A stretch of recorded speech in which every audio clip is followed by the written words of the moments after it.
Hi, welcome to my channel. My name is Naarah Bethel. I am the owner of Hydrolux IV Bar and Med Spa in Columbus, Georgia.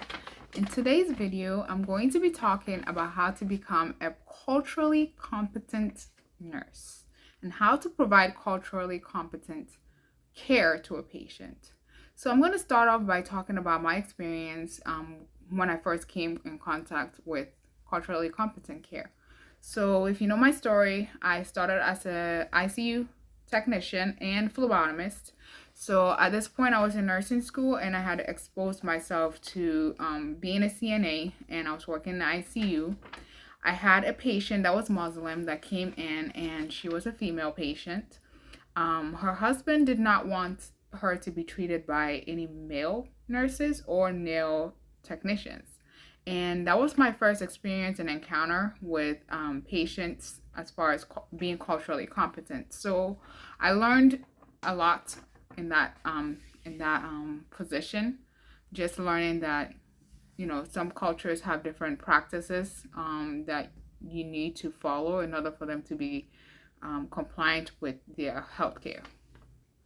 So first way to learn how to provide culturally competent care to a patient is to make sure that you're learning about the different cultures.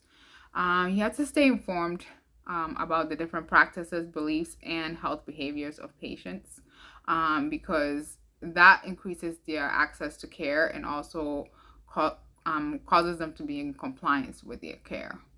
Number two is to participate in training. So not everyone has exposure to different cultures, and not everyone is it's not something that comes easily for everyone.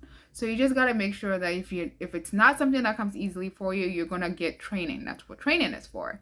Some hospitals are offering this training to their employees, and you can just basically participate in the training program, and they can tell you what culturally competent care is and how to provide it to patients.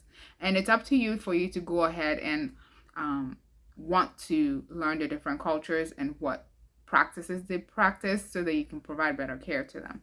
You can also do workshops, and you can also use your CU credits, which is credits that we as nurses have to do yearly to keep up with continual education. You can use a course in that to help you with learning about cultural competency.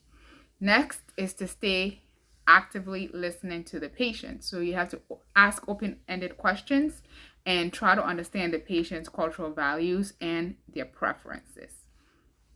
Number four is to make sure that you're respecting. So you have to listen to their concerns and make sure that you're adapting your care to their concerns and their treatment plans to what their preference is.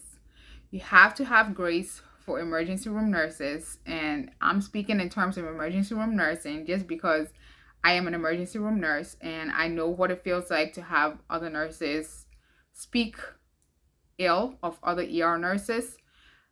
We are OR nurses, we are ICU nurses, we are med-surg nurses, we are OB nurses, we are step-down nurses, because every patient that comes into the emergency department becomes our patient before they come to the floor.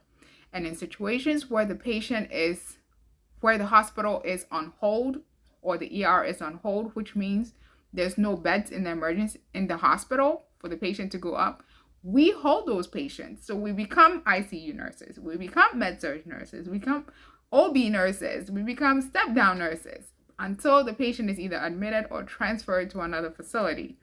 And what I mean by this is an ICU patient requires multiple drips, and we have to do all that work while taking care of 3 other patients that are ER patients. We also deliver patients in the emergency department. We don't want to, but if it comes to the point, we have to do it.